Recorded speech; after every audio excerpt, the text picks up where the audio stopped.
자, 돌아온 MB 하니까 뭐 대단한 것 같아요. 네?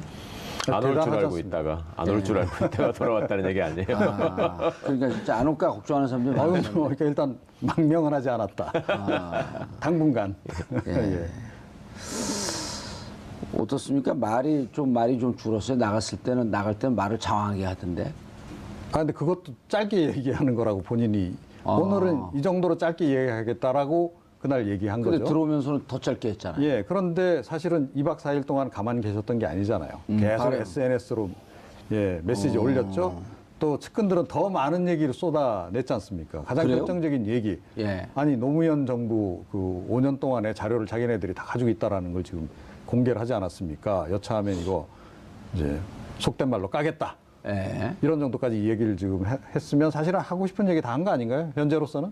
현 단계에서는? 예. 예. 뭐가 있을까? 예? 그 파일 안 해요? 예. 예. 뭐 지금 흘러나온 얘기는 뭐 그 640만 달러 예. 예, 관련한 내용. 예. 그 다음에 이제 뭐 노무현 정부 시절에 있었던 여러 가지 뭐 그 당시 이제 국정원에서 수집한 예를 들어 약간의 정보 자료 같은 것들을 자기가 집권하고 난 다음에 원세훈 원장으로부터 이제 분명히 제가 보기엔 파악을 한 거 아닌가 싶어요. 지난 정부 때 있었던 그 정보 자료들 다 가져와봐. 쫙 보고 그 중에서 좀 문제가 자기가 보기에 나중에 좀 사용 가치가 있을 만한 것들은 따로 모아가지고 지금 퇴임하면서 가지고 나간 게 아닌가 싶어요. 그러니까 지금 이 얘기하는 거죠. 네. 최 변호사님 뭐가 있을까요? 뭘 갖고 나갔을까? 알 수 없죠. 뭐 아니면 혹시라도 대통령 기록물을 침범해서 빼냈을 수도 있고 그거는 예. 좀 심각한 문제가 되겠죠. 그러니까 별다른 저기도 없이 저는 그냥 한번 뻥카를 날리는 거 아닐까 싶은데 원래 뻥카 잘 날리잖아요. 예. 아니 그리고 까겠다 그러는데 저거는 그 국민들이 박수 보낼 일 아니에요? 그러니까요. 그리고 그 출국할 때 기자회견 상황을 보면은 선생님 어떻게 보셨는지 모르겠는데 저는 되게 이 사람이 초조하구나라고 생각했거든요. 변호사들은 다 그렇게 보더라고요. 변호사들. 예, 예. 뭐 아무 의미 없는 얘기를 어쨌거나 자기가 하는 걸로 봐서는 사람이 뭔가 쫄리는데 가만히 있으면 좀 더 이상해 보이니까 뭐라도 한마디 얘기를 해야 되겠다라고 하면서 했던 것 같은데 제 생각할 때는 이동관 전 수석이 사실은 지금 조금 더 가깝게 있잖아요. 예. 검찰의 칼끝 앞에. 그렇죠. 그러니까 지금 그 MB가 의존할 만한 과거의 참모라고 하는 사람들이 지금 손에 꼽을 정도로밖에 안 남아 있는 것 같은데 예. 제 보기에는 이동관 씨가 본인한테 조여오는 칼끝을 조금 더 늦추기 위해서 이명박을 앞에다가 세운 거 아닌가 싶은 생각이 들더라고요. 예. 그러니까 타이밍도 안 맞았고 내용도 이상했고 별반 또 좋은 결과도 낳지 못했고 더군다나 또 말씀하는 중에 그 특유의 그 혀를 날름거리는 그 버릇을 또 못 버리는 바람에 횟수를 또 헤아렸지 않습니까? 중앙일보에서요. 7번 그러더라. 돌아와서는 지금 자료화면만 제가 봤지만 굉장히 의식하는 것 같아요. 입을 아예 벌리질 않는구만 보니까. 아니 이동관 수석은 왜 검찰 그 조금 더 다가가 있죠? 지금 언론 장악 문건을 예. 가지고 이제 검찰 블랙리스트, 수사가 화이트리스트. 네, 그다음에 문학의 또 블랙리스트, 화이트리스트 문제 이런 것들이 국정원 문건으로 쭉 확인이 되고 있고 지금 제가 듣기로는 아마 그 김재철 씨 관련해서 MBC 문제 수사하는 와중에 계속 그 이동관과 김재철이 만나서 지시를 주고받고 내용을 보고받고 했었다라는 것들이 확인이 된 것 같습니다. 그러면 이동관이라는 분이 당시에 홍보수석으로 있었지만 지금까지도 어찌 보면 명실상부한 최측근 중에 한 사람이잖아요. 그렇죠. 그러니까 또 본인이 그 이번에 그 인증샷 찍었잖아요. 나 최측근이다. 아, 그랬어요? 아니 그 나가면서 같이 옆에 붙어 나갔잖아요. 그러니까 박근혜 시절에 뭐 문고리 3인방보다야 못 미칠 것 같지만 그래도 나름 계속 측근에 있었고 그냥 단순한 홍보수석 뭐 대변인 정도의 위치에서 발휘하는 파워보다는 더 많은 영향력을 미쳤던 것 같고 그렇다 보면 이제 잘못한 일에도 많이 연관되어 있을 가능성이 있고 본인이 초조하겠죠. 이동관 수석은 어디 뭐 교수 출신 아닌가요?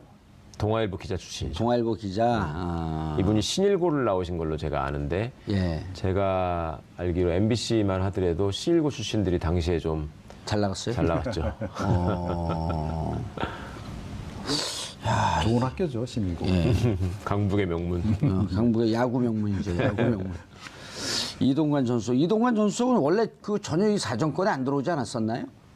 그건 아니지 않습니까? 그러니까 아래에서부터 이제 올라가는 중이었고 맨 위쪽으로 올라가면 박근혜 정부 시절에 뭐 김관진 내지 국정원장이 있듯이 결국 공식 라인에서 MB에 접근하게 되면은 김태호와 이동관은 꼭 나올 거라고 저는 생각하고 있었는데 네, 그만큼 여러 군데 관여했으니까요. 어쨌든 그 출국하면서 굳이 저렇게 왁자지껄하게 출근할 필요가 있겠냐 이러면서 이제 국민들 잊고 있었던 국민들도 잔뜩 그 성나게 건드려놨단 말이에요. 그러니까 조금 전에 이제 말씀하신 바와 같이 그러니까 굉장히 지금 다급해진 거예요. 그러니까 갑자기 참모들 불러서 뭐 10시간씩 회의도 하고 뭐 그런 거 아니겠습니까? 5시간인가요? 그러니까 어찌됐건 지금 상당히 갑자기 지금 급해진 겁니다. 그래서 가만히 있으면 안 된다. 그리고 참모들이 지금 좀 움직이는 것도 분명히 있는 것 같아요. 그러니까 이동관 전 수석 같은 경우는 당장 자기 문제거든요, 이게.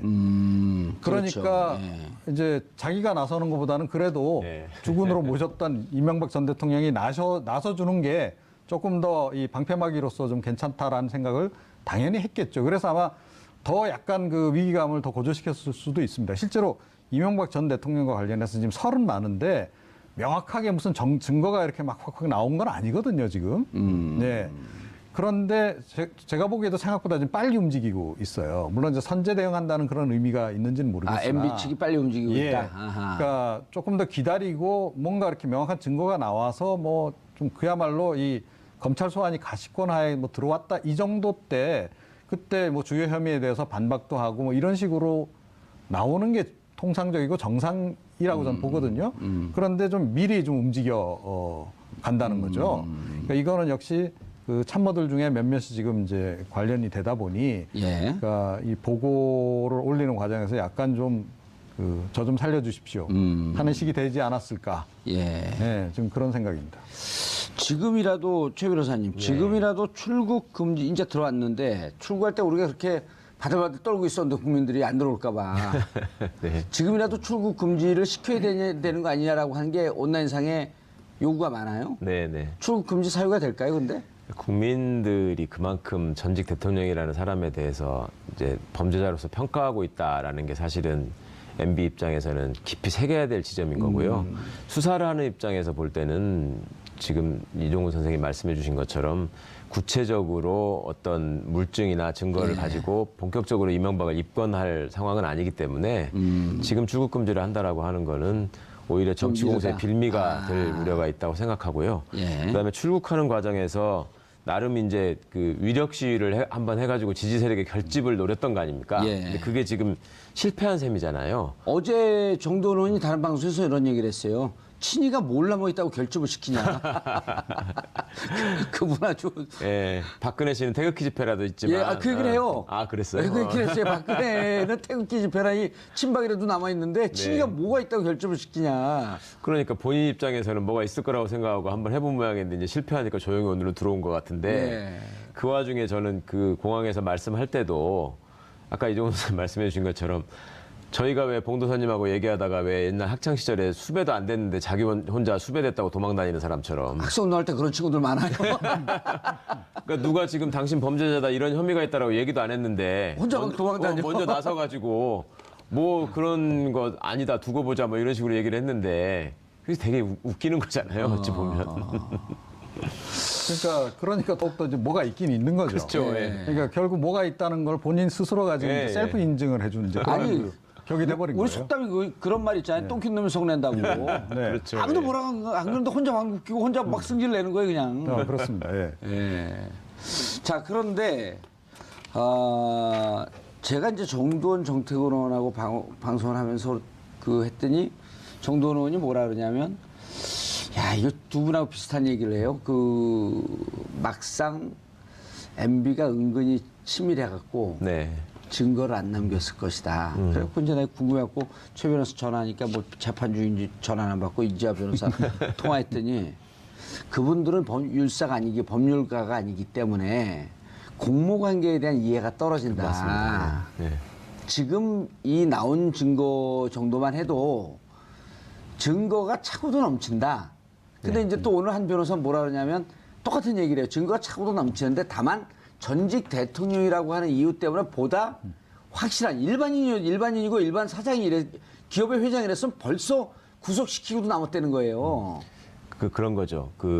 아주 높은 위치에 있던 사람들은 자기가 직접 서명하거나 직접 지시를 한 게 녹음으로 남아있지 않으면 내가 시킨 게 아니라서 나는 빠져나올 수 있다라는 착각을 하는 것 같아요. 왜냐하면 그래서 옛날에 주어가 없다라고 하는 것도 그 비슷한 발상이었던 예. 것 같고요. 그러니까 박근혜 씨의 경우를 보더라도 항변하는 게 법정에서 계속 그러지 않습니까? 내가 직접 돈을 받아가지고 한 푼도 내가 직접 쓴 게 없다. 내 통장으로 안 들어오지 않았느냐, 뭐 이렇게만 얘기하잖아요. 그러다 이제 특활비에 딱 걸렸죠. 그렇죠. 그러니까 이제 법을 모르니까 그런 얘기를 하는 것이고, 사실은 밑에 있는 사람들을 지금 불러다가 조사를 하는 이유가 뭐냐면 당신은 왜 이 일을 했느냐를 물어보는 거잖아요. 그러면 아니 지시를 받았으니까 했다라고 얘기를 하는 게 그 사람들 입장에서는 어떻게 보면 빠져나갈 수 있는 가장 유효한 방어 수단이니까 그 얘기를 당연히 하는 것이고, 그러면은 누가 지시합니까? 그러면 대통령이 지시했다고 해야 되는 거고, 그럼 지시받고 당신은 가만히 있었냐? 그러면 아니 지시를 받았으니까 또 보고를 한 것이고, 예. 그 보고하는 조치가 이러이런 문건으로 지금 남아있으니 이거 이렇게 해서 한 거 아니냐? 그러니까 맞다고 그러고, 그러면 이게 애초에 시작된 거는요, 저기 대통령부터 시작된 거 아니냐? 그러면 맞다고 할 거 아닙니까? 예. 그럼 이런 것들이 지금 차곡차곡 쌓이고 있었던 중이거든요. 증거와 물증이. 네, 그런데 그 와중에 내가 먼저 뭐 지시하는 장면은 확실히 너네들이 확인을 못하지 않느냐. 그리고 대통령이라는 사람이 지금 얘기하는 것도 그때 출국할 때도 그랬잖아요. 무슨 대통령이 구체적으로 그런 걸 지시하냐. 그리고 그렇게 한가한 자리가 아니다. 뭐 이런 식으로 얘기를 예. 했는데, 그게 이제 조폭들이 하는 얘기거든요. 내가 저 사람 가서 어느 부분을 몇 번 찌르라고 얘기하지 않았다. 조폭 두목들이들 하는 얘기가. 예. 그렇지만 그 사람들이 그냥 야 무슨 파 누가 요즘 자꾸 까불던데 이 말 한마디로 그냥 모든 게 다 전달되는 거잖아요. 그렇죠. 그러니까 그런 것들이 공모공동정범의 법리로 확립이 돼 있는 것이고, 또 범죄단체 조직죄 같은 경우에 수괴를 처벌하는 경우에도 그런 구체적인 지시에 관한 물증이 없더라도 충분히 여러 가지 정황으로 이 사람의 의도에 의해서 집행된 것이다라고 하면은 구성이 되는 거거든요. 근데 이명박 전 대통령은요, 그러니까 성격이 발목을 잡은 경우라고 전 봐요. 그러니까 평상시에, 그러니까 이 구체적이고 아주 꼼꼼한 것까지 다 처음부터 끝까지 챙기는 스타일이란 자기가 말이에요. 직접 들어가고 봐야지 속이 시원해요. 예, 이미 그게 그러니까 이명박 정부 시절에 그 청와대 참모들을 통해서 이미 온 세상에 다 알려져 있는 내용이에요. 그렇죠. 새벽부터 일찍 출근해서 저 양반은 그냥 처음부터 끝까지 시시콜콜하게 다 챙긴다. 댓글을 직접 같이 보면서 저거 지워라 이랬다는 거 아니에요. 뭐 그것까지는 확인을 하기 어렵습니다만 그랬을 개연성조차도 충분히 있는 그런 인물이라는 거예요. 그러니까 별명이 과장이라는 거 아닙니까? 자, 수사에서 언제 과장으로 올라갔어요? 또 원세훈 원장은 주사고, 예, 그래서 이명박 전 대통령 과장이었다라는 거죠. 그러니까 그런 정도의 성격이 그랬다라는 걸 누구나 잘 알고 있고, 그게 네. 이미 소문이 다 났고, 그게 다른 사람 입도 아니에요.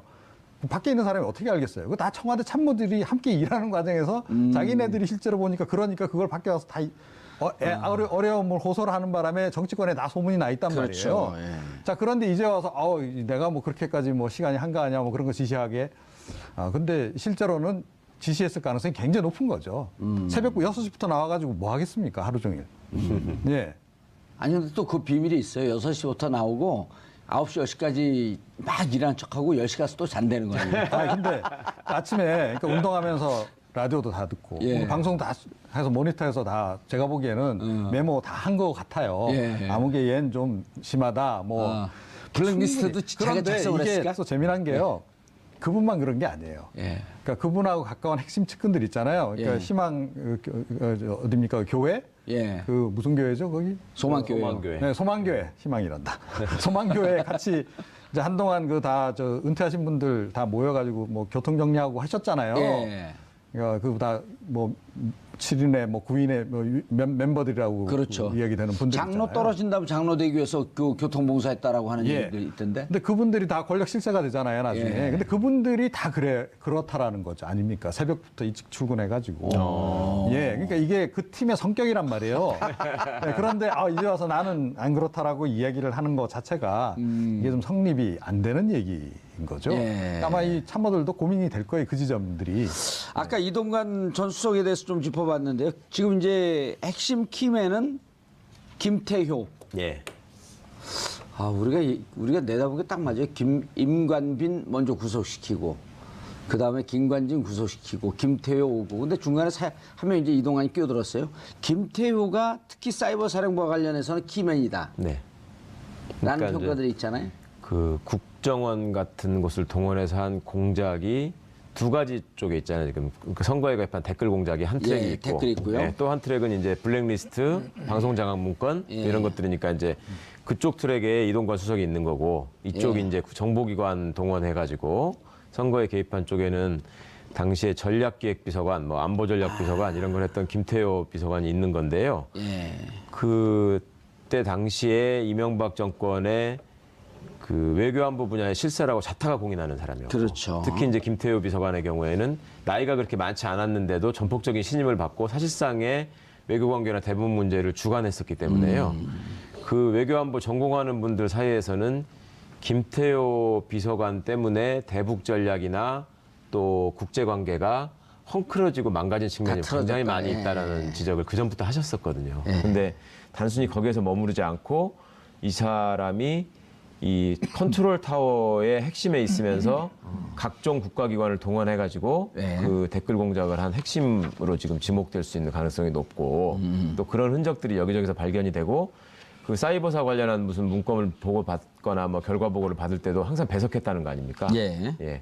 그러니까 그런 관여가 여러 군데에서 지금 발견되고 있기 때문에 저기는 뭐 당연히 구속돼야 될 지금 수순을 밟고 있는 것 같습니다. 예. 그런데 그러니까 지금 이제 원세훈 전 원장 같은 경우는 본인이 직보를 받았잖아요. 예. 그러니까 국정원 쪽에서는 이제 그랬던 거고 군 쪽은 제가 보기에는 이제 김태효 전 비서관을 활용했던 것 같아요. 채널로 활용했던 것 같은데, 근데 지금 이제 군 사이버 사령부 관련해서 보고하고 지시 내린 건 이제 드러났잖아요. 근데 사실은 더 큰 부분이 국정원 관련한 부분이란 말이죠. 이게 지금 아직까지 안 드러났어요. 그러니까 원세훈 전 원장이 아직까지 입을 좀 닫고 있는 거 아닙니까?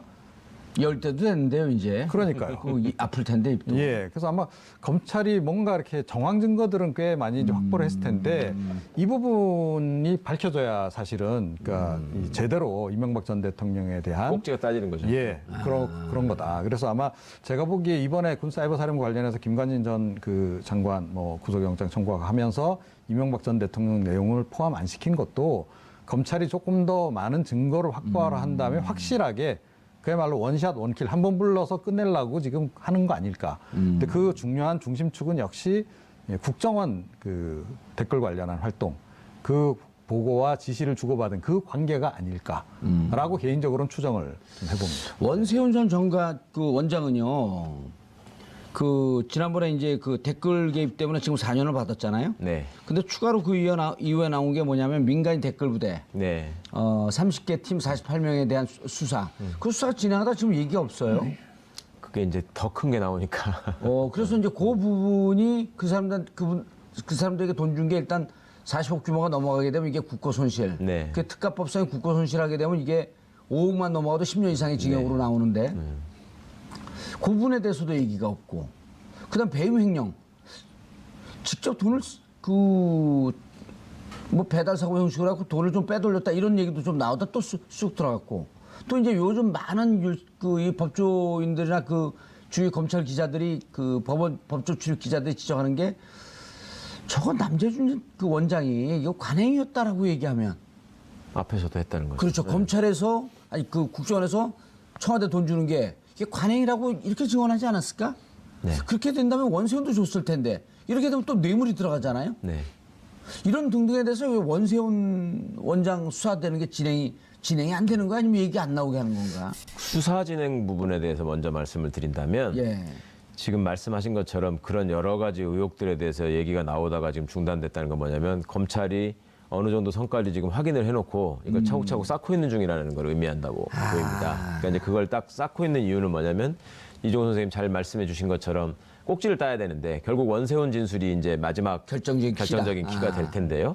그 키를 그러니까 그 입을 열게 하는 방법 두 가지가 있죠. 이 사람 개인 비리, 개인이 재직 중에 있었던 잘못을 가지고 하나 압박하는 게 있고 예. 또 하나는 당신과 동시대에 재직했던 비슷한 업무를 했던 사람들이 이렇게 다 얘기했다. 근데 왜 당신만 아니라고 하느냐. 그렇죠. 다들 자백했는데 김관진 다 자백했는데. 혼자 그러면 다 지게에다 짊어지고 갈 거냐.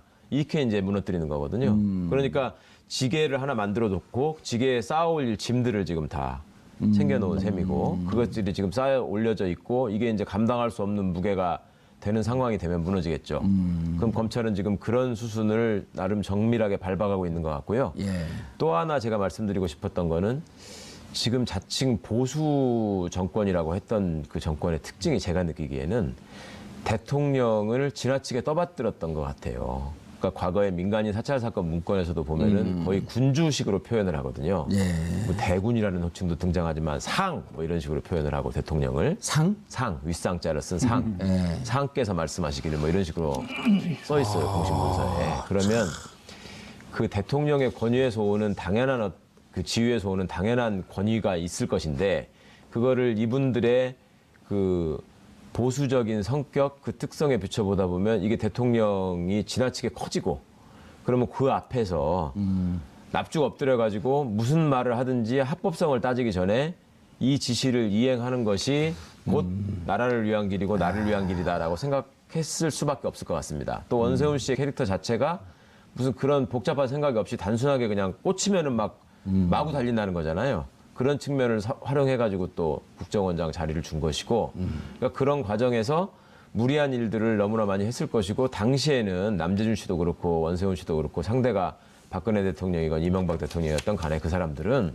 이게 어차피 나라 돈은 대통령 돈이고 예. 이게 여기 있으나 저기 있으나 마찬가지지 달라고 그러는데 여기다 갖다 주는 게 무슨 문제냐라고 생각했을 가능성이 높다고 봐요. 그렇죠. 예. 그러니까 그런 인식 자체가 참 문제죠. 제가 여기서 좀 재미난 합리적 추정을 하나 해볼까요? 예. 원세훈 전 원장이요. 특수활동비를 쓴 흔적이 별로 없어요. 네.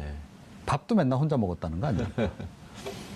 근데 5천만 원 왜 받았어요? 돈 쓸 데도 없는데. 그러니까 그게 제 얘기가 그 얘기가 아니고 국정원장 명목으로는 수십억이 지금 책정이 돼 있는 거 아닙니까? 예, 특활비가. 예. 그거를 남재준 원장이나 박근혜 전 정부 시절에 이병호, 국정원장들은 이병기는 다 줬는데. 예, 청와대에 이제 상납표를 한 건데 예.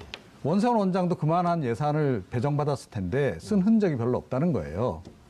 그건 무엇을 의미하느냐? 게다가 또 그 당시에 대북 관련한 그런 공작 사업을 많이 했냐? 할 게 없었잖아요. 거의 안 했어요. 2009년 5.23 조치 이후에는 아예 안 했죠. 특활비가 연간 거기 5천억 가까이 되잖아요. 예. 그죠? 국정원에. 그런데 쓴 흔적이 별로 없어요. 이명박 정부 시절에는. 쓸 때도 별로 없었고. 자, 그렇다면 제 추정은 이겁니다. 혹시 그 국정원 특활비 자체를 이명박 전 대통령의 일종의 통치자금 형태로 생각하고 활용하거나 그랬을 가능성은 없을까? 그러니까 박근혜 전 대통령은 보내세요. 제가 좀 필요하니까라고 해서 보내라고 했는데 원세훈 전 원장하고 이명박 전 대통령의 관계로 볼 때는 그런 얘기도 그냥 필요 없다. 알아서 쓰십시오. 하고 통으로 바쳤다. 거의 그 한 지갑이었을 가능성도 배제하기 어렵다. 오. 제 추정인데 어떻게 생각하십니까? 폭탄 추정을 하시네. 아니 상당히 유력한 추정이신 것 같은데요. 이거 사실과 다르면 감옥 갈 그 준비하고 하신 거예요? 그러니까 제가 추정이라고 말씀을 드리는 거고요. 추정도 너무 이게 그 뭐랄까 폭탄 추정은 근데 그래도 감옥 안 가요. 그런데 그러니까 합리적으로 판단을 내려보시라는 거예요. 저의 합리적인 추정은 그렇다. 다 얘기를 하고 질문하시네. 제가 얘기 조금 다 해놓고. 더 살을 붙이고 싶은 생각이 막 드는데 예. 그 오늘 뉴스에서 제가 그걸 들은 것 같아요. 그 문고리 3인방이 자백을 했다. 특활비를 받으면 그 자기들은 그대로 전달만 했지 전적으로 박근혜 씨가 알아서 썼다라고 얘기를 했다는 거예요. 문고리 3인방이? 네, 이제 네. 큰일 났네, 어떻게 그분. 그랬는데 이게 이제 남재준 씨가 얘기했던 과거로부터의 관행이었다라는 말하고 연결을 해보면 예. 그러면 이명박 때도 특활비는 청와대로 전달이 됐을 수 있다라는 가정 하나. 그다음에 또 하나 쓰는 사람은 아무도 관여하지 못하게 하고 자기가 알아서 썼다라는 거가 연결이 되잖아요. 그러면 지금 이종훈 선생님 말씀해 주신 것처럼 자기의 통치자금으로 생각하고 얼마든지 마음껏 자의적으로 집행했을 가능성이 높다. 그리고 이분이 또 특징이 굉장히 알뜰하신 분이기 때문에 돈에 대해서는 아주 집요해요. 누구한테 허투루 집어주진 않았을 거 아니에요. 그러면 어딘가에다가 또 숨겨놨거나 달리 또 굴리셨을 가능성이 있고. 예. 그건 어떻게 보세요, 이정훈 평론가님? 어제 그 바레인 나가선가 그 SNS상에다가 예. 자신의 철학이 좌우명이 정직과 성실이다. 예, 정직과 성실이다. 네. 그러니까 나는 이제 그런 그 여러 가지 비리하고 관련되지 않았다라고 국민들에게 지금 메시지를 던진 거죠. 예. 네. 근데 뭐 생각하기 나름이죠. 본인은 그렇게 생각할 수 있어요. 누구라도 보면. 확신범일까요? 아니면 알면서 그렇게 얘기하는 거? 다 알죠. 그러니까 저 이명박 전 대통령이 머리가 좋으신 분이잖아요. 상당히 또 지금 뭐 이미 다 알려진 바와 같이 아주 구체적인 것까지 챙길 정도로 굉장히 치밀하기도 하고 나름. 김경준 씨 증언과 조금 다르긴 해요. 네. 김경준 씨 증언은 제가 직접 들어봤는데 조금 다르긴 한데. 네. 네. 그 일종의 무슨 그 사람들의 클리셰인지 관행인지 이건희 씨도 정직이 중요하다고 생각한다고 맨날 그랬었잖아요. 그러니까 자기 상황은 돌아보지 못하고 그러니까 자기 객관화가 전혀 안 되고 자기한테 와가지고 자기가 갖고 있는 권력이나 어떤 재력에 의해서 머리를 조아리는 사람들을 많이 보다 보니 그 사람들을 자꾸 의심하는 버릇이 생기고 그러니까 이제 정직해야 된다라는 말을 남한테는 남발하면서 자기 스스로는 과연 정직하게 살고 있나를 판단해보지 않고 그냥 나는 정직을 강조하는 사람이고 그러니까 우리 집 가훈은 정직이다 그냥 이런 식으로 그냥 얘기해버리는 것 같은데. 그렇죠. 그러니까 재벌가 오너가의 그 가훈 정말 멋있지 않습니까? 그리고 정말 사회 정의를 다 그냥 실현하는 것처럼 돼 있고 외국 영화 봐도 잘 나오잖아요. 보면 그 마약상들, 마약 그 조직의 뭐 대부 이런 사람도 굉장히 독실한 크리스찬인 경우가 많고 예, 그런 식이죠 뭐. 자, 그런데 이제 이동환 수석에 대해서도 얘기를 좀 했고, 5년 동안 노무현 정부에 대해서 쌓아놓은 자료가 있다. 아까 말씀 좀 했는데,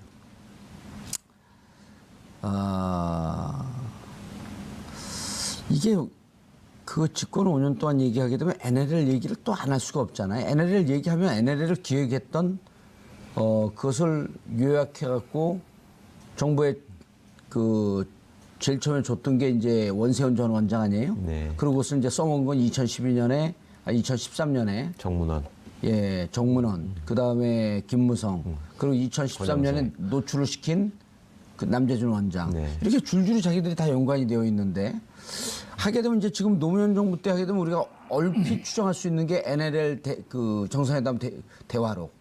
그 다음에 늘 주장하는 640만 불. 그 640만 불 좀 한번 좀 문제 제기를 했으면 좋겠어요. 그러니까 국민 입장에서야 뭐 어떤 정권이든 비리가 있었다라면은 속속들이 밝혀져야 한다고 생각하실 것이고. 예. 근데 이제 그 비리라고 하는 게 정치 보복을 해서 조작해낸 거라면 그건 또 그거대로 책임을 져야 될 것이고요.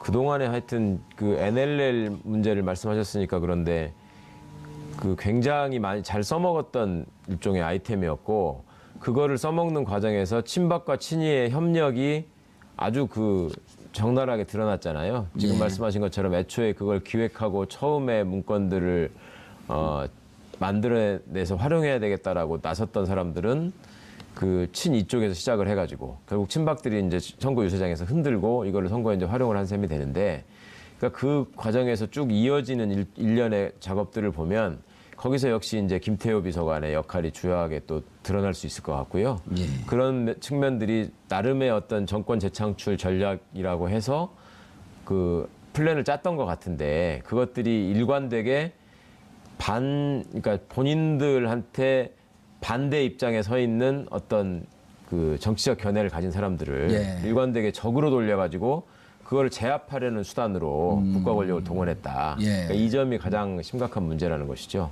근데 저는 이거 공개 못할 거라고 봐요. 네. 아니 좀 공개했으면 좋겠어요. 그러니까 저도 공개하길 바래요. 아니, 그런데 640만 불도 500만 불이라고 하는 것은 조카에 대한 정상적인 투자 금액이었고 지금도 돌아가잖아요. 그런데 어찌 됐건요. 예. 그러니까 이거 왜 공개를 못하냐 하면, 그러니까 뭐 공개 자료가 있는지 없는지는 저도 모르겠어요. 그런데 자료가 설령있어도 지금 못하는 것이 자료 공개에 지금 방점이 찍혀 있는 게 아니고 자료를 내가 가지고 있으니 이쯤에서 서로 관두자가 지금 방점이란 말이에요. 신사협정 맺고 덮자. 그렇죠. 그러니까 이게 뒷거래해서 그냥 우리 이거를 그냥 서로 안 터치 안 하는 걸로 그냥 끝내자라고 거기에 지금 방점이 목표가 있기 때문에 절대로 이거 공개는 안 한다. 그리고 이분이 지금 그래서 저는 이명박 전 대통령이 상당히 좀 당황하시고 지금 다급해지신 건 맞는 것 같아요. 그러니까 상황 판단을 잘못하고 있는 게 뭐냐면 자기가 대통령 할 때 검찰 국정원 마음대로 부리던 때하고 지금 상황이 똑같다라고 지금 보는 거예요. 그러네요. 그러니까 문재인 대통령 한마디면 검찰 수사도 중단이 되고 이명박 관련한 수사 중단해. 또 국정원 이 이명박 그만해. 관련해서 뭐 여러 가지 뭐 이렇게 언론 나오는 거 다 막아. 이렇게 하면 그냥 일사천리로 이렇게 딱 되면서 그냥 딱 정리가 끝날 줄 아는 거예요. 지금. 그런데 제가 큰 착각이라는 거죠. 그게. 그때 그 검찰이 아니고 그때 국정원이 아니고 이 지금 정부에서는 그렇게 이거는 국민의 눈이 두려워서라도 지금 못하는 거 아니에요. 그럼 안 하려고 하고 있고. 그렇지 안 하려고 하는 것이고 문재인 대통령이 분명히 했고 그거 하면 그거 하는 순간 사실은 문재인 정부는 기반부터 흔들리는 겁니다. 맞아요. 그 국민 대상이 국민 아니에요. 국민들이 주체고. 네. 그런데 그렇게 해달라고 좀 요구를 하는데 이게 성립이 되냐는 거죠, 이게. 성립이 안 된다. 검찰이 어떻습니까? 최근에 자기 식구까지 지금 자살을 하고 지금 이렇게까지 지금 어떻게 보면 그 내상을 입어가면서 지금 이 수사를 하고 있는 상황인데 누구 눈치를 보겠어요, 지금. 그럼 봐서도 안 되고. 검찰이 뭐 그것만 있나요? 전병헌 지금 나는 새도 떨어뜨린다는 정무수석까지도 그 보좌관들, 비서관들 다 구속시키고. 그렇죠. 정무수석까지도 우리가 비리가 있으면 조사를 하겠다. 구속시키겠다. 이러고 있는 마당에. 지금은 차라리 고지식하게 그야말로 순수하게 법률적 관점에서 자기가 문제가 될 만한 부분을 점검을 하고 거기에 대해서 대응을 하고 준비를 하고 그게 차라리 낫지 저렇게 정치적으로 나서서 저 메시지를 던지고 대통령에게 빅딜을 요구하고 이런 식으로 접근하는 건 정말로 이거 좀 시대착오적인 발상이다. 저는 그렇게 생각합니다. 아니 공감합니다. 과거에 1시간 독대였나요? 100분 독대였나요? 그 박근혜 후보와 이명박 100분. 대통령의 독대. 100분요. 예. 2012년 9월 2일이요. 예. 그때를 생각하는 것 같아요. 그러니까 그때 그런 식이었을 거 아니에요. 말하자면. 내가 이런 걸 쥐고 있으니 나 건들지 마라. 이렇게 하고 나를 보장해달라. 그런 거 그때 아니었겠습니까? 뭐가 한 게 둘이 대화록이 없을까요? 있겠죠. 어떻게 없겠습니까? 그거를 기록해놓고 언제든지 카드로 쓰려고 그 사람을 손에 쥐고 있었어야 될 텐데. 녹취록도 있겠죠. 당연히 있겠죠. 그때 무슨 그 세 가지 그랬고 둘이 합의한 게 세 가지인데 세 가지 중에 태풍 북상, 그다음에 선거 사범 또 뭐 하나 있었는데 그거를 둘이 그렇게 비공개적으로 얘기할 일인가요? 그러게 말입니다. 그리고 중요한 건 그 노웅래 의원이 밝혔는데 9월 2일 날 그렇게 독대를 하고 나서 9월 10일서부터 댓글이 2배씩 늘어요. 그게 아니고요. 예. 그 검찰 이제 댓글 수사 관련한 그 내용을 보게 되면 9월 1일부터 시작이 됩니다. 본격적으로. 그러니까 이것도 참 저는 MB스럽다라고 생각을 하는 게 역시 비즈니스맨이구나. 그러니까 9월 1일 날 미리 쫙 해서 쫙 이제 한번 보여주고 우리가 앞으로 이런 식으로 해서 당신을 도울 테니 내가 지금 나하고 신사협정 맺을랍니까 말랍니까라고 제안했을 가능성이 훨씬 더 높다. 네. 그리고 실제로도 그게 훨씬 이명박 전 대통령답지 않나요? 지금 경북 포항에서 5km, 6km 떨어진 지점에 규모 5.5의 지진이 발생했고, 서울에서도 흔들림을 느꼈대. 조그맣게 흔들린 게 그것 때문인가요? 네, 저 조금 전에 흔들리던데요. 그래서 나는 이게 문자가 온 줄 알고 이렇게 봤더니 재난 문자. 지금 경북 포항에서 6km 떨어진 진앙지가 6km 떨어졌던 게 많이 안 떨어진 거거든요. 5.5의 지진이 발생을 했고 여진 주의하라고 긴급 재난 문자가 지금 오고 있는데 꽤 큰 규모였네요. 무척 큰 거죠. 해필 왜 MB 들어온 날 그 고향에서 지진이 그러면 안 되는데. 그러네요. 날도 추운데 수고하세요 하는 게 저 지진한테 한 얘기인가요, 그럼? 아유, 포항 시민 여러분 하여튼 좀 잘 대비하시고 안심하시기 바랍니다. 그 주변에 이제 원전들이 좀 있고 하니까 그러니까요. 좀 신경이 쓰이는 거죠. 저게 원전이 제일 큰 문제죠. 그다음 방패장들. 네. 알겠습니다. 뭐 MB 얘기하는데 깜짝 놀랐네요. 마침 또 포항에서. 깜짝 놀랐어요. 자, 그런데 앞으로 뭐 자원외교 뭐 이렇게 줄줄이 있는데 어쨌든 뭘 계기로 해갖고 소환이 될 수 있는 계기는 뭐가 될까요? 그때 우리 다른 타방송에서 그 박범계 의원 같은 경우는 다스가 그 스모킹건이 되거나 혹은 다스가 무덤이 될 것이다라고 예측을 했단 말이에요. 최 변호사님도 똑같은 생각이세요? 아니요, 저는 뭐 도체 지뢰밭이라고 생각합니다. 어딘 게 먼저 터질지 모르는 상황에서 지금 쭉 이게 뇌관들이 타들어가고 있고 그게 결국 이제 꼭지가 어디서 먼저 따지느냐에 따라서 검찰이 판단을 하겠죠. 그리고 아까 이종원 선생님 잘 말씀해 주신 것처럼 전직 대통령을 부르는 거는 한 번 부르고 끝내야 되는 거지. 한 번 조사하고 뭐 나중에 남은 거 또 더 하겠다 이건 아니거든요. 다 쌓아놓고 네, 다 완전히 쌓아놓고. 이제 이 정도면 빠져나갈 길이 없다. 그렇습니다. 라고 했을 때. 네. 그것도 이제 이 양반이 과거에 검찰 수사 받아본 경험도 많고 나름의 그 전과 경력으로 경험이 있잖아요. 전과 경력이 저보다 많은가 보죠? 훨씬 많은 것 같던데요? 몰랐네. 시력은 봉도사님이 더 많이 살았지만 근데 대단한 분이네. 그런 과거에 이제 검찰 조사 때 이분이 기업을 할 적에 임했던 상황을 그때 이제 당시에 검사들의 증언을 들어보면 예.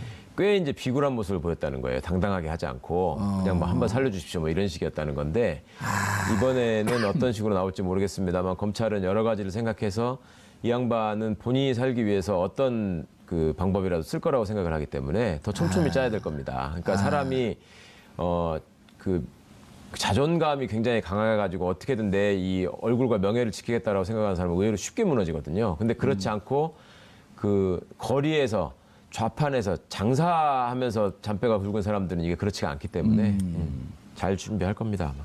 아니 근데 그 특히 이 MB처럼 다양한 다종다기한 직종 그다음에 다스 도곡동 땅 같은 경우도 여러 가지 비하인드 스토리들이 있잖아요. 무슨 네. 차명으로 땅을 줬는데 마지막에 가서 뭐 자기 거라고 우겼대는 뭐 그런 설에서부터 그러니까 이게 만만치 않은 분이에요. 네네.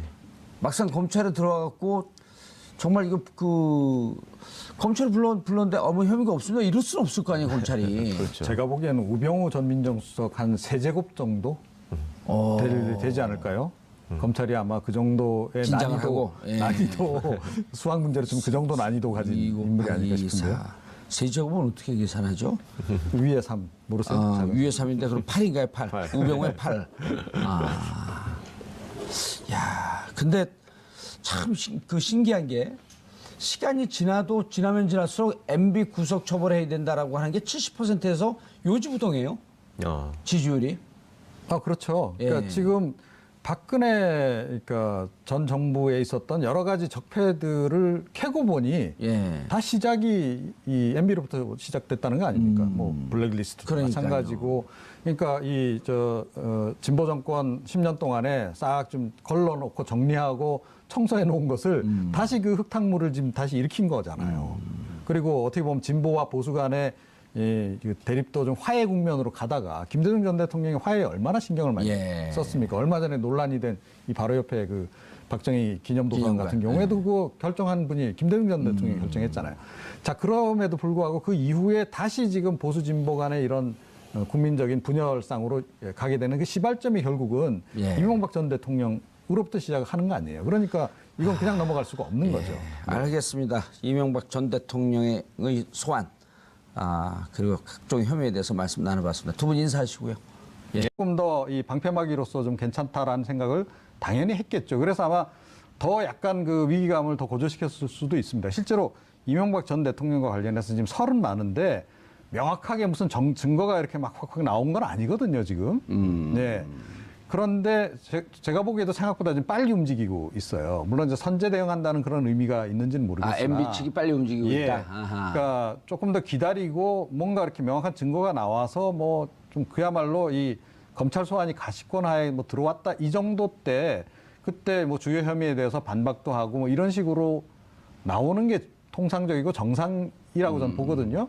그런데 좀 미리 좀 움직여 간다는 거죠. 그러니까 이거는 역시 그 참모들 중에 몇몇이 지금 이제 관련이 되다 보니 예. 그러니까 이 보고를 올리는 과정에서 약간 좀 저 좀 살려주십시오 하는 식이 되지 않았을까. 예. 네, 지금 그런 생각입니다. 지금이라도 최 변호사님, 지금이라도 출국 금지 이제 들어왔는데 출국할 때 우리가 그렇게 바들바들 떨고 있었는데 국민들이 안 들어올까봐 네. 지금이라도 출국 금지를 시켜야 되는 거 아니냐라고 하는 게 온라인상에 요구가 많아요. 네네. 출국 금지 사유가 될까요, 근데? 국민들이 그만큼 전직 대통령이라는 사람에 대해서 이제 범죄자로서 평가하고 있다라는 게 사실은 MB 입장에서는 깊이 새겨야 될 지점인 거고요. 수사를 하는 입장에서 볼 때는 지금 이종훈 선생님이 말씀해 주신 것처럼 구체적으로 어떤 물증이나 증거를 가지고 본격적으로 이명박을 입건할 상황은 아니기 때문에 지금 출국 금지를 한다라고 하는 거는 오히려 정치 공세의 빌미가 될 우려가 있다고 생각하고요. 예. 그다음에 출국하는 과정에서 나름 이제 그 위력 시위를 한번 해가지고 지지 세력의 결집을 노렸던 거 아닙니까? 예. 근데 그게 지금 실패한 셈이잖아요. 어제 정도원 의원이 다른 방송에서 이런 얘기를 했어요. 친이가 몰라 뭐 있다고 결집을 시키냐. 그분 아주. 예, 박근혜 씨는 태극기 집회라도 있지만. 그 얘기를 해요. 그랬어요? 그 얘기를 했어요. 박근혜는 태극기 집회라니 친박이라도 남아있는데 친이가 뭐가 있다고 결집을 시키냐. 그러니까 본인 입장에서는 뭐가 있을 거라고 생각하고 한번 해본 모양인데 이제 실패하니까 조용히 오늘로 들어온 것 같은데 네. 그 와중에 저는 그 공항에서 말씀할 때도 아까 이종훈 선생님 말씀해 주신 것처럼 저희가 왜 봉도사님하고 얘기하다가 왜 옛날 학창 시절에 수배도 안 됐는데 자기 혼자 수배됐다고 도망 다니는 사람처럼 학생운동할 때 그런 친구들 많아요. 그러니까 누가 지금 당신 범죄자다 이런 혐의가 있다라고 얘기도 안 했는데 혼자 막 도망 다녀. 먼저 나서가지고 뭐 그런 거 아니다 두고 보자 뭐 이런 식으로 얘기를 했는데 그게 되게 웃기는 거잖아요. 어찌 보면. 그러니까 더욱더 이제 뭐가 있긴 있는 거죠. 그렇죠. 예. 그러니까 결국 뭐가 있다는 걸 본인 스스로가 지금 예, 이제 셀프 인증을 해주는 이제 그런 아니, 그 격이 돼버린 우리 거예요. 속담이 그런 말 있잖아요. 똥킨 놈이 속낸다고. 그렇죠. 아무도 예. 뭐라 안 그러는데 혼자 방귀 끼고 혼자 막 승질 내는 거예요, 그냥. 그렇습니다. 예. 예. 자, 그런데 제가 이제 정두원, 정태근 의원하고 방송을 하면서 그 했더니 정두원 의원이 뭐라 그러냐면 야, 이거 두 분하고 비슷한 얘기를 해요. 그 막상 MB가 은근히 치밀해갖고 네. 증거를 안 남겼을 것이다. 그래갖고 이제 내가 궁금해갖고 최 변호사 전화하니까 뭐 재판주인지 전화 안 받고 이지아 변호사 통화했더니 그분들은 율사가 아니기 법률가가 아니기 때문에 공모관계에 대한 이해가 떨어진다. 맞습니다. 네. 지금 이 나온 증거 정도만 해도 증거가 차고도 넘친다. 근데 이제 또 오늘 한 변호사 뭐라 그러냐면 똑같은 얘기를 해요. 증거가 차고도 넘치는데 다만 전직 대통령이라고 하는 이유 때문에 보다 확실한 일반인이고 일반 사장이 기업의 회장이 랬으면 벌써 구속시키고도 남았다는 거예요. 그런 거죠. 그 아주 높은 위치에 있던 사람들은 자기가 직접 서명하거나 직접 지시를 한 게 녹음으로 남아있지 않으면 내가 시킨 게 아니라서 나는 빠져나올 수 있다라는 착각을 하는 것 같아요. 왜냐하면 그래서 옛날에 주어가 없다라고 하는 것도 그 비슷한 발상이었던 예. 것 같고요. 그러니까 박근혜 씨의 경우를 보더라도 항변하는 게 법정에서 계속 그러지 않습니까? 내가 직접 돈을 받아가지고 한 푼도 내가 직접 쓴 게 없다. 내 통장으로 안 들어오지 않았느냐 뭐 이렇게만 얘기하잖아요. 그러다 이제 특활비에 딱 걸렸죠. 그렇죠. 그러니까 이제 법을 모르니까 그런 얘기를 하는 것이고 사실은 밑에 있는 사람들을 지금 불러다가 조사를 하는 이유가 뭐냐면 당신은 왜 이 일을 했느냐를 물어보는 거잖아요. 그러면 아니 지시를 받았으니까 했다라고 얘기를 하는 게 그 사람들 입장에서는 어떻게 보면 빠져나갈 수 있는 가장 유효한 방어 수단이니까 그 얘기를 당연히 하는 것이고 그러면은 누가 지시합니까? 그러면 대통령이 지시했다고 해야 되는 거고 그럼 지시받고 당신은 가만히 있었냐? 그러면 아니 지시를 받았으니까 또 보고를 한 것이고 예. 그 보고하는 조치가 이러이런 문건으로 지금 남아있으니 이거 이렇게 해서 한 거 아니냐 그러니까 맞다고 그러고 그러면 이게 애초에 시작된 거는요 저기 대통령부터 시작된 거 아니냐 그러면 맞다고 할 거 아닙니까? 예. 그럼 이런 것들이 지금 차곡차곡 쌓이고 있었던 중이거든요. 증거와 물증이. 네, 그런데 그 와중에 내가 먼저 뭐 지시하는 장면은 확실히 너네들이 확인을 못하지 않느냐. 그리고 대통령이라는 사람이 지금 얘기하는 것도 그때 출국할 때도 그랬잖아요. 무슨 대통령이 구체적으로 그런 걸 지시하냐. 그리고 그렇게 한가한 자리가 아니다 뭐 이런 식으로 얘기를 예. 했는데 그게 이제 조폭들이 하는 얘기거든요. 내가 저 사람 가서 어느 부분을 몇 번 찌르라고 얘기하지 않았다. 조폭 두목들이들 하는 얘기가. 예. 그렇지만 그 사람들이 그냥 야 무슨 파 누가 요즘 자꾸 까불던데 이 말 한마디로 그냥 모든 게 다 전달되는 거잖아요. 그렇죠. 그러니까 그런 것들이 공모공동정범의 법리로 확립이 돼 있는 것이고 또 범죄단체 조직죄 같은 경우에 수괴를 처벌하는 경우에도 그런 구체적인 지시에 관한 물증이 없더라도 충분히 여러 가지 정황으로 이 사람의 의도에 의해서 집행된 것이다라고 하면은 구성이 되는 거거든요. 근데 이명박 전 대통령은요, 그러니까 성격이 발목을 잡은 경우라고 전 봐요. 그러니까 평상시에 그러니까 이 구체적이고 아주 꼼꼼한 것까지 다. 자, 돌아온 MB 하니까 뭐 대단한 것 같아요. 예? 안 올 줄 대단하지 알고 않습니다. 있다가 안 올 줄 알고 있다가 돌아왔다는 얘기 아니에요? 그러니까 진짜 안 올까 걱정하는 사람들이 아유, 많아요. 그러니까 일단 망명은 하지 않았다. 당분간. 예. 어떻습니까? 말이 좀 줄었어요. 나갈 때는 말을 장황하게 하던데. 근데 그것도 짧게 얘기하는 거라고 본인이 오늘은 이 정도로 짧게 얘기하겠다라고 그날 얘기한 근데 거죠. 들어오면서는 더 짧게 했잖아요. 예, 그런데 사실은 2박 4일 동안 가만히 계셨던 게 아니잖아요. 계속 바로. SNS로 메시지 올렸죠.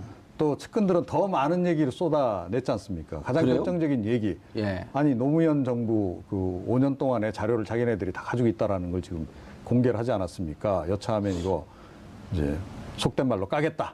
예. 이런 정도까지 이 얘기를 지금 했으면 사실은 하고 싶은 얘기 다 한 거 아닌가요? 현재로서는? 현 단계에서는? 예. 예. 뭐가 있을까? 예? 그 파일 안 해요? 예. 예. 뭐 지금 흘러나온 얘기는 뭐 그 640만 달러 예. 예, 관련한 내용. 예. 그 다음에 이제 뭐 노무현 정부 시절에 있었던 여러 가지 뭐 그 당시 이제 국정원에서 수집한 예를 들어 약간의 정보 자료 같은 것들을 자기가 집권하고 난 다음에 원세훈 원장으로부터 이제 분명히 제가 보기엔 파악을 한 거 아닌가 싶어요. 지난 정부 때 있었던 그 정보 자료들 다 가져와봐. 쫙 보고 그 중에서 좀 문제가 자기가 보기에 나중에 좀 사용 가치가 있을 만한 것들은 따로 모아가지고 지금 퇴임하면서 가지고 나간 게 아닌가 싶어요. 그러니까 지금 이 얘기하는 거죠. 네. 최 변호사님 뭐가 있을까요? 뭘 갖고 나갔을까? 알 수 없죠. 뭐 아니면 혹시라도 대통령 기록물을 침범해서 봤을 수도 있고 그거는 예. 좀 심각한 문제가 되겠죠. 그러니까 별다른 저기도 없이 저는 그냥 한번 뻥카를 날리는 거 아닐까 싶은데 원래 뻥카 잘 날리잖아요. 예. 아니 그리고 까겠다 그러는데 저거는 그 국민들이 박수 보낼 일 아니에요? 그러니까요. 그리고 그 출국할 때 기자회견 상황을 보면은 선생님 어떻게 보셨는지 모르겠는데 저는 되게 이 사람이 초조하구나라고 생각했거든요. 변호사들은 다 그렇게 보더라고요. 변호사들. 네, 네. 뭐 아무 의미 없는 얘기를 어쨌거나 자기가 하는 걸로 봐서는 사람이 뭔가 쫄리는데 가만히 있으면 좀 더 이상해 보이니까 뭐라도 한마디 얘기를 해야 되겠다라고 하면서 했던 것 같은데 제 생각할 때는 이동관 전 수석이 사실은 지금 조금 더 가깝게 있잖아요. 예. 검찰의 칼끝 앞에. 그렇죠. 그러니까 지금 그 MB가 의존할 만한 과거의 참모라고 하는 사람들이 지금 손에 꼽을 정도로밖에 안 남아 있는 것 같은데 예. 제 보기에는 이동관 씨가 본인한테 조여오는 칼끝을 조금 더 늦추기 위해서 이명박을 앞에다가 세운 거 아닌가 싶은 생각이 들더라고요. 예. 그러니까 타이밍도 안 맞았고 내용도 이상했고 별반 또 좋은 결과도 낳지 못했고 더군다나 또 말씀하는 중에 그 특유의 그 혀를 날름거리는 그 버릇을 또 못 버리는 바람에 횟수를 또 헤아렸지 않습니까? 중앙일보에서요. 네, 7번 그러더라. 돌아와서는 지금 자료화면만 제가 봤지만 굉장히 의식하는 것 같아요. 입을 아예 벌리질 않는구만 보니까. 아니 이동관 수석은 왜 검찰 그 조금 더 다가가 있죠? 지금 언론 장악 문건을 예. 가지고 이제 검찰 블랙리스트, 수사가 화이트리스트. 네, 그다음에 문학의 또 블랙리스트, 화이트리스트 문제 이런 것들이 국정원 문건으로 쭉 확인이 되고 있고 지금 제가 듣기로는 아마 그 김재철 씨 관련해서 MBC 문제 수사하는 와중에 계속 그 이동관과 김재철이 만나서 지시를 주고받고 내용을 보고받고 했었다라는 것들이 확인이 된 것 같습니다. 그러면 이동관이라는 분이 당시에 홍보수석으로 있었지만 지금까지도 어찌 보면 명실상부한 최측근 중에 한 사람이잖아요. 그렇죠. 또 본인이 그 이번에 그 인증샷 찍었잖아요. 나 최측근이다. 아, 그랬어요? 아니 이거 나가면서 같이 옆에 붙어 나갔잖아요. 그러니까 박근혜 시절에 뭐 문고리 3인방보다야 못 미칠 것 같지만 그래도 나름 계속 측근에 있었고 그냥 단순한 홍보수석 뭐 대변인 정도의 위치에서 발휘하는 파워보다는 더 많은 영향력을 미쳤던 것 같고 그렇다 보면 이제 잘못한 일에도 많이 연관되어 있을 가능성이 있고 본인이 초조하겠죠. 이동관 수석은 어디 뭐 교수 출신 아닌가요? 동아일보 기자 출신이죠. 동아일보 기자. 이분이 신일고를 나오신 걸로 제가 아는데 예. 제가 알기로 MBC만 하더라도 신일고 출신들이 당시에 좀 잘 나갔어요? 잘 나왔죠. 좋은 학교죠, 신이고. 예. 강북의 명문. 강북의 야구 명문이죠. 야구 명문. 이동관 전 수석은 원래 그 전혀 이 사정권에 안 들어오지 않았었나요? 그건 아니지 않습니까? 그러니까 아래에서부터 이제 올라가는 중이었고 맨 위쪽으로 올라가면 박근혜 정부 시절에 뭐 김관진 내지 국정원장이 있듯이 결국 공식 라인에서 MB에 접근하게 되면은 김태호와 이동관은 꼭 나올 거라고 저는 생각하고 있었는데 네, 그만큼 여러 군데 관여했으니까요. 어쨌든 그 출국하면서 굳이 저렇게 왁자지껄하게 출근할 필요가 있겠냐 이러면서 이제 국민들 잊고 있었던 국민들도 잔뜩 그 성나게 건드려놨단 말이에요. 그러니까 조금 전에 이제 말씀하신 바와 같이 그러니까 굉장히 지금 다급해진 거예요. 그러니까 갑자기 참모들 불러서 뭐 10시간씩 회의도 하고 뭐 그런 거 아니겠습니까? 예. 5시간인가요? 그러니까 어찌됐건 지금 상당히 갑자기 지금 급해진 겁니다. 그래서 가만히 있으면 안 된다. 그리고 참모들이 지금 좀 움직이는 것도 분명히 있는 것 같아요. 그러니까 이동관 전 수석 같은 경우는 당장 자기 문제거든요, 이게. 그러니까 그렇죠. 예. 이제 자기가 나서는 것보다는 그래도 예. 주군으로 모셨던 이명박 전 대통령이 나서주는 게 조금 처음부터 끝까지 챙기는 스타일이란 자기가 말이에요. 직접 들어가고 봐야지 속이 시원해요. 예, 이미 그게 그러니까 이명박 정부 시절에 그 청와대 참모들을 통해서 이미 온 세상에 다 알려져 있는 내용이에요. 그렇죠. 새벽부터 일찍 출근해서 저 양반은 그냥 처음부터 끝까지 시시콜콜하게 다 챙긴다. 댓글을 직접 같이 보면서 저거 지워라 이랬다는 거 아니에요. 뭐 그것까지는 확인을 하기 어렵습니다만 그랬을 개연성조차도 충분히 예. 있는 그런 인물이라는 거예요. 그러니까 별명이 과장이라는 거 아닙니까? 자, 수사에서 언제 과장으로 올라갔어요? 또 원세훈 원장은 주사고, 예, 그래서 이명박 전 대통령은 과장이었다라는 거죠. 그러니까 이 그런 정도의 성격이 그랬다라는 걸 누구나 잘 알고 있고, 그게 네. 이미 소문이 다 났고, 그 다른 사람 입도 아니에요. 밖에 있는 사람이 어떻게 알겠어요? 그거 다 청와대 참모들이 함께 일하는 과정에서 자기네들이 실제로 보니까 그러니까 그걸 밖에 와서 다 어려움을 호소를 하는 바람에 정치권에 다 소문이 나 있단 그렇죠. 말이에요. 예. 자, 그런데 이제 와서 내가 뭐 그렇게까지 뭐 시간이 한가하냐 뭐 그런 거 지시하게. 근데 실제로는 지시했을 가능성이 굉장히 높은 거죠. 새벽 6시부터 나와가지고 뭐 하겠습니까? 하루 종일. 예. 아니 근데 또 그 비밀이 있어요. 6시부터 나오고 9시, 10시까지 막 일하는 척하고 10시 가서 또 잔다는 거 아니에요? 근데 아침에 그러니까 운동하면서 라디오도 다 듣고 예. 방송 다 해서 모니터해서 다 제가 보기에는 메모 다 한 것 같아요. 예. 아무개 얘는 좀 심하다. 뭐 블랙리스트도 자기가 그런데 작성을 이게 했을까? 또 재미난 게요. 그분만 그런 게 아니에요. 예. 그러니까 그분하고 가까운 핵심 측근들 있잖아요. 그러니까 예. 희망 어딥니까 교회? 예. 그 무슨 교회죠 거기? 소망교회. 소망교회. 네, 소망교회 희망이란다. 소망교회 같이 이제 한동안 그 다 저 은퇴하신 분들 다 모여가지고 뭐 교통 정리하고 하셨잖아요. 예. 그러니까 그 다 뭐 7인의 뭐 9인의 뭐 멤버들이라고 그렇죠. 이야기되는 분들 장로 있잖아요. 떨어진다면 장로되기 위해서 그 교통봉사했다라고 하는 예. 얘기도 있던데. 근데 그분들이 다 권력 실세가 되잖아요, 나중에. 예. 근데 그분들이 다 그렇다라는 거죠. 아닙니까? 새벽부터 일찍 출근해가지고. 예. 그러니까 이게 그 팀의 성격이란 말이에요. 예, 그런데 이제 와서 나는 안 그렇다라고 이야기를 하는 것 자체가 이게 좀 성립이 안 되는 얘기인 거죠. 예. 아마 이 참모들도 고민이 될 거예요, 그 지점들이. 아까 이동관 전 수석에 대해서 좀 짚어봤는데요. 지금 이제 핵심 키맨은 김태효. 예. 우리가 내다본 게 딱 맞아요. 임관빈 먼저 구속시키고, 그 다음에 김관진 구속시키고, 김태효 오고. 근데 중간에 한 명 이제 이동관이 끼어들었어요. 김태효가 특히 사이버 사령부와 관련해서는 키맨이다. 네. 라는 그러니까 평가들이 있잖아요. 그 국정원 같은 곳을 동원해서 한 공작이 두 가지 쪽에 있잖아요. 지금 그 선거에 가입한 댓글 공작이 한 트랙이 예, 있고, 댓글이 있고요. 또 한 트랙은 이제 블랙리스트, 방송 장악 문건 예. 이런 것들이니까 이제 그쪽 트랙에 이동관 수석이 있는 거고 이쪽이 예. 이제 정보기관 동원해가지고 선거에 개입한 쪽에는 당시에 전략기획비서관, 뭐 안보전략비서관 이런 걸 했던 김태효 비서관이 있는 건데요. 예. 그때 당시에 이명박 정권의 그 외교안보 분야의 실세라고 자타가 공인하는 사람이었고, 그렇죠. 특히 이제 김태효 비서관의 경우에는 나이가 그렇게 많지 않았는데도 전폭적인 신임을 받고 사실상의 외교관계나 대부분 문제를 주관했었기 때문에요.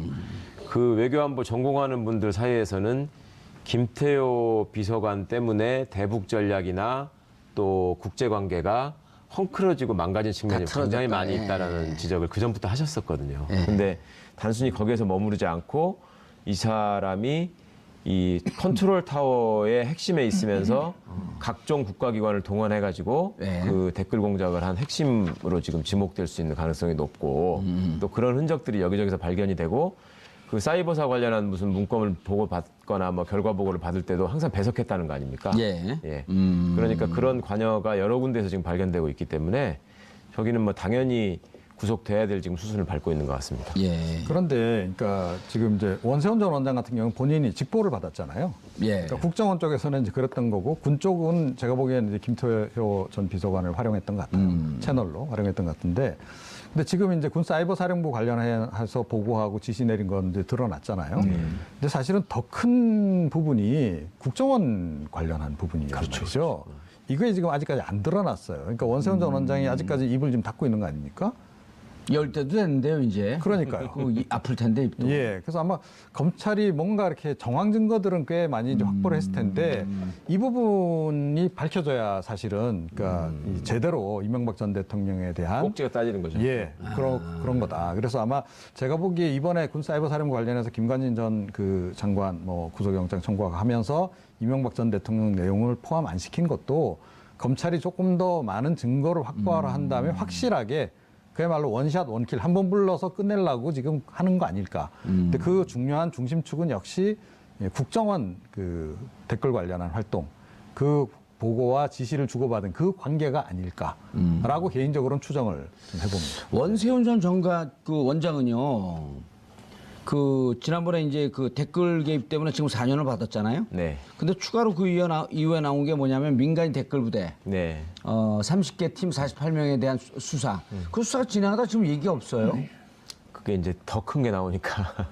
그래서 이제 그 부분이 그 사람들에게 돈 준 게 일단 40억 규모가 넘어가게 되면 이게 국고 손실. 네. 그 특가법상의 국고 손실하게 되면 이게 5억만 넘어가도 10년 이상의 징역으로 나오는데 그 부분에 대해서도 얘기가 없고. 그다음 배임 횡령. 직접 돈을 뭐 배달 사고 형식으로 하고 돈을 좀 빼돌렸다 이런 얘기도 좀 나오다 또 쑥 들어갔고.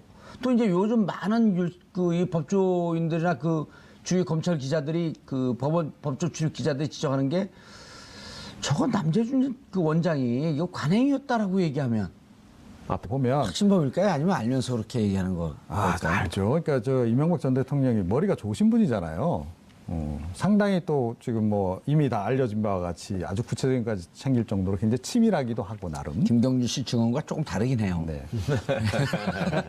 김경준 씨 증언은 제가 직접 들어봤는데 조금 다르긴 한데. 네. 네. 그 일종의 무슨 그 사람들의 클리셰인지 관행인지 이건희 씨도 정직이 중요하다고 생각한다고 맨날 그랬었잖아요. 네. 그러니까 자기 상황은 돌아보지 못하고 그러니까 자기 객관화가 전혀 안 되고 자기한테 와가지고 자기가 갖고 있는 권력이나 어떤 재력에 의해서 머리를 조아리는 사람들을 많이 보다 보니 그 사람들을 자꾸 의심하는 버릇이 생기고 그러니까 이제 정직해야 된다라는 말을 남한테는 남발하면서 자기 스스로는 과연 정직하게 살고 있나를 판단해보지 않고 그냥 나는 정직을 강조하는 사람이고 그러니까 우리 집 가훈은 정직이다 그냥 이런 식으로 그냥 얘기해버리는 것 같은데. 그렇죠. 그러니까 재벌가 오너가의 그 가훈 정말 멋있지 않습니까? 그리고 정말 사회 정의를 다 그냥 실현하는 것처럼 돼 있고 외국 영화 봐도 잘 나오잖아요. 보면 그 마약상들, 마약 그 조직의 뭐 대부 이런 사람도 굉장히 독실한 크리스찬인 경우가 많고 예, 그런 식이죠 뭐. 자, 그런데 이제 이동환 수석에 대해서도 얘기를 좀 했고, 5년 동안 노무현 정부에 대해서 쌓아놓은 자료가 있다. 아까 말씀 좀 했는데,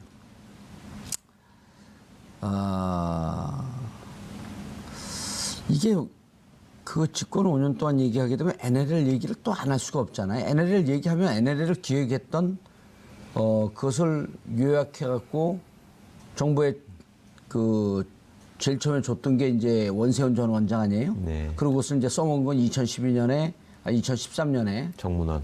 예, 정문원, 그 다음에 김무성, 그리고 2013년에 노출을 시킨 그 남재준 원장. 네. 이렇게 줄줄이 자기들이 다 연관이 되어 있는데 하게 되면 이제 지금 노무현 정부 때 하게 되면 우리가 얼핏 추정할 수 있는 게 NLL 그 정상회담 대화록.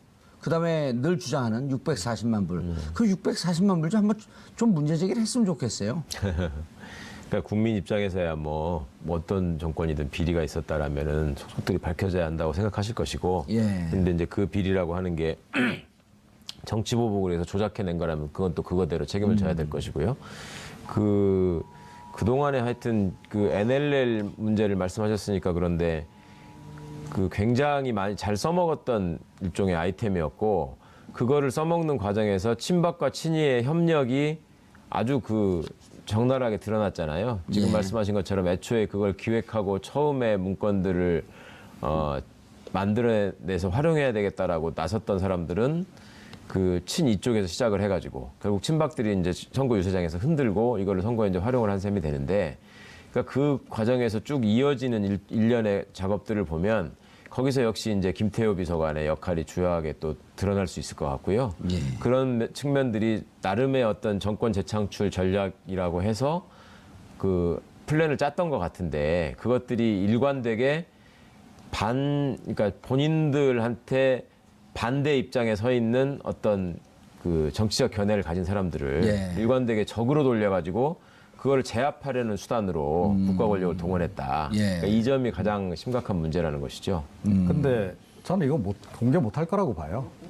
네. 아니 좀 공개했으면 좋겠어요. 그러니까 저도 공개하길 바래요. 아니, 그런데 640만 불도 500만 불이라고 하는 것은 조카에 대한 정상적인 투자 금액이었고 지금도 돌아가잖아요. 그런데 어찌 됐건요. 예. 그러니까 이거 왜 공개를 못하냐 하면, 그러니까 뭐 공개 자료가 있는지 없는지는 저도 모르겠어요. 그런데 자료가 설령 있어도 지금 못하는 것이 자료 공개에 지금 방점이 찍혀 있는 게 아니고 자료를 내가 가지고 있으니 이쯤에서 서로 관두자가 지금 방점이란 말이에요. 신사협정 맺고 덮자. 그렇죠.